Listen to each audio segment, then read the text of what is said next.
السلام عليكم ورحمة الله وبركاته. مهندس سمير رجب يحييكم وشركة جرين جولد، وأهلا وسهلا بحضراتكم. في البداية نبدأ بسم الله والصلاة والسلام على سيدنا محمد رسول الله عليه الصلاة والسلام، وعلى آله وصحبه أجمعين وسلم تسليما إلى يوم الدين.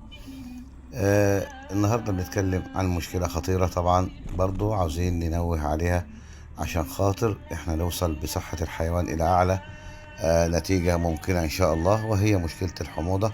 وطبعا الحموضة والبي اتش بيبقى طبعا تأثيرها تأثير بالغ على صحة الحيوان، خاصة إن الحيوانات اللي هي بتتربى في أماكن صحراوية زي عندنا أماكن وادي النطرون، الأماكن اللي هي بتعتمد في شرب المواشي على الآبار. وطبعا مهما كان في فلاتر بيبقى برضه مستوى البي اتش عالي. عندنا النهارده البفر.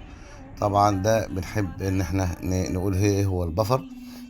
البفر طبعا عبارة عن 4 عناصر: بيكربونات الصوديوم، كربونات الصوديوم، طحالب بحرية، مغنيسيوم.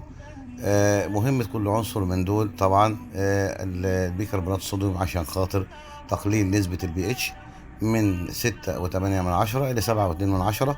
وده طبعا اللي هو النسبة المسموح بها بالنسبة للحيوان. الكربونات الصوديوم عشان تعادل الحموضة اللي في المعدة بتاعة الحيوان وتمنع التلبكات المعوية أو اللكمة. تمام.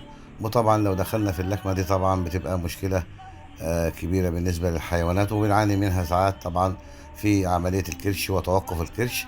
ولذلك بنحاول ان احنا نخلي الحيوان دائما في صحة جيدة ومرتاح نفسيا وجسمانيا عشان خاطر يديني اعلى انتاج او اعلى درجة من التحويل بالنسبة للتسمين، واعلى انتاجية بالنسبة للالبان.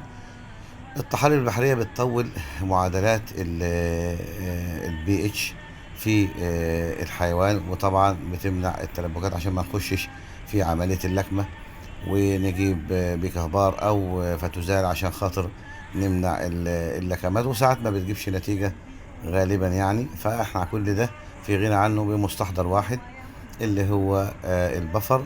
عندنا المغنيسيوم، وده عنصر هام جدا لتطويل فترة تثبيت البي اتش وانتظام معدلات البي اتش في الدم. الحاجات دي طبعا احنا لما نيجي نبص لها هنقول تكلفة بسيطة جدا بتمنع ان يحصل عندي اي خسائر في الحيوان. وغالبا احنا طبعا النهارده لما نقول ان الحيوان بيكون في اعلى درجات الراحة بالنسبة جسمانيا،